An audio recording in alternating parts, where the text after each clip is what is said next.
Hey everyone, this is Jack and welcome back to the channel. Today I'll show you how to check IMEI on Android phone. First, let's go with the fastest method. Open your phone's call app, the same one you use to make calls. Once you're there, go to the keypad and dial this code. As soon as you enter this code, your IMEI number will instantly appear on the screen. You don't even need to press the call button. This method works on most Android devices and is super convenient. Now, if for some reason that method doesn't work on your phone, don't worry, there's another way. Go ahead and open your Settings app.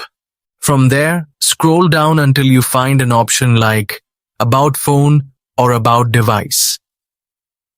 Tap on it and you'll see detailed information about your phone.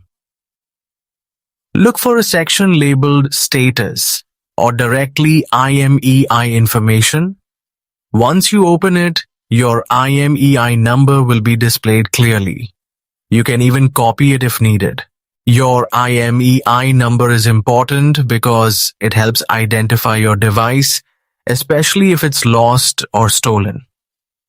If you enjoyed this video or learned something new, make sure to hit that like button. It really helps the channel grow.